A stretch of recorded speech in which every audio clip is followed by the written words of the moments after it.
Hey guys, Thunder E here, and we're talking about best smartwatches in 2019.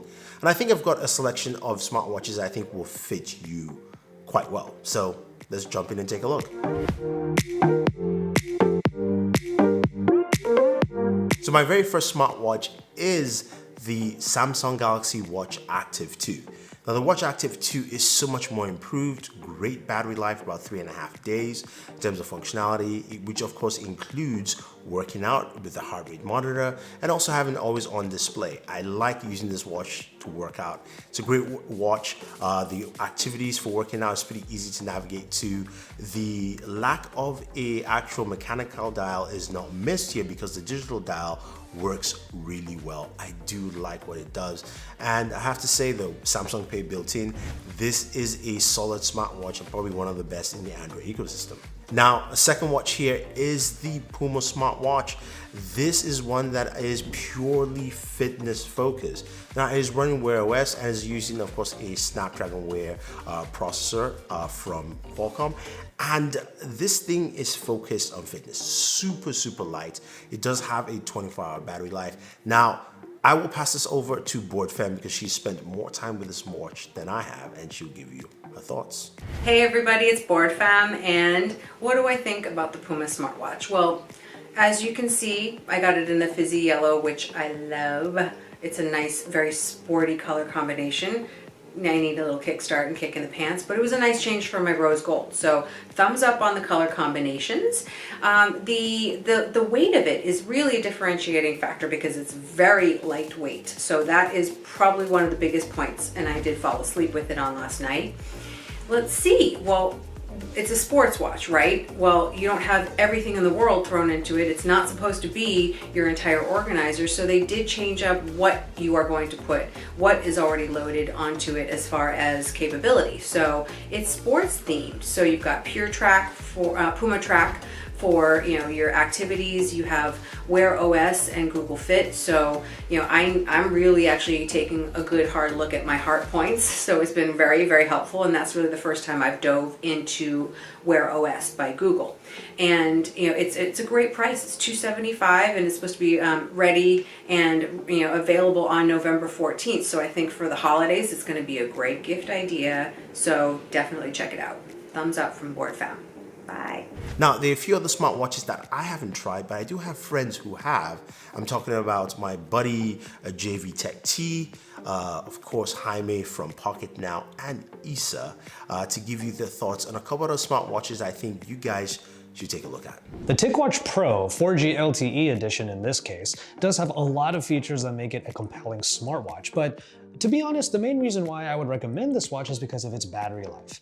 The reason why it has good battery life is because there's a second screen on there. It looks a little bit like an old school Casio watch. It's a layer on top of the actual Wear OS full touchscreen that you can use whenever you need it.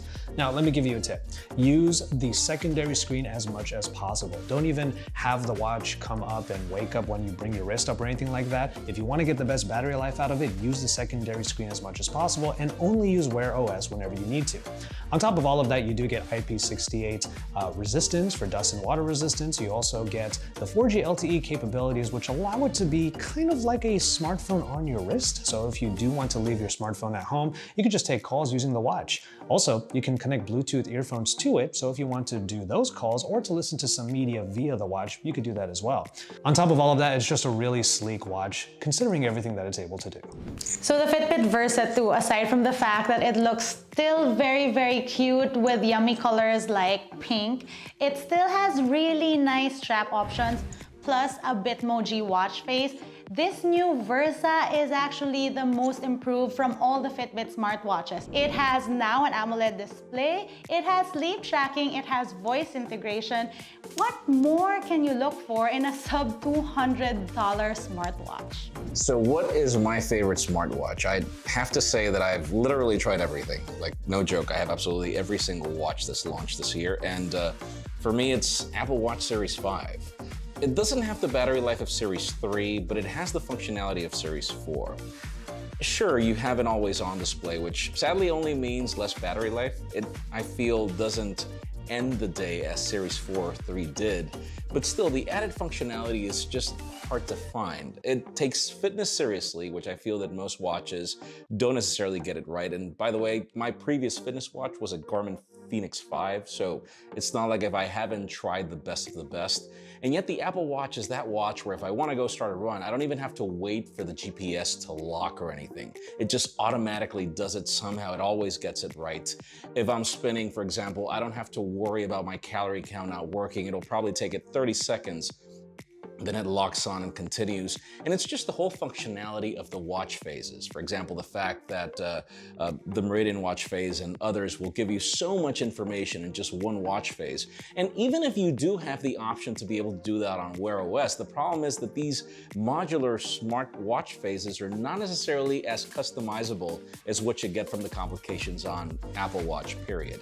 I highly do recommend it. And finally, this last watch is not a traditional smartwatch. This is a hybrid smartwatch from Chronobee. Now, this watch, I've actually been using it since last year. Why I have this on the list is because number one, it has a 2-year battery life. I've been using it for a year plus now, and I haven't needed to change the battery, and it does have some smart functionality as well, being a hybrid smartwatch. Of course, you got that traditional watch look, really nice, super slick, but it also has some really cool functionality. You do have the ability to use the different dial knobs to have different functionality, like activate your camera, the second one to play and pause music or switch tracks if you want to. You also have the ability to, of course, do different things like find the location of, say, your phone or your car using your smartwatch. So those are things that you can actually do with a hybrid smartwatch, giving you 2 years battery life and of course some really slick and smooth designs. So hopefully all these watches are something that you guys can look and pick from this holiday season and say, hey, look, this is a smartwatch for me. Be it, of course, the Puma watch for fitness, the Galaxy Active Watch 2, the Apple Watch, the Fitbit, or even a hybrid smartwatch to keep you nice, slick, and looking nice. I think there's something for everyone. Now I want to thank my friends, JV Tech T, Issa, as well as, of course, Jaime from Pocket Now, and of course, not forgetting Board Fam. Go ahead and check out all their channels. I'll have the links for you guys down below. Thank them for just joining me and helping me with this video. If you have any questions or any comments, let me know. If you want to find out more about any of the smartwatches, I have links for you guys down below. Thank you, and always enjoy your entertainment.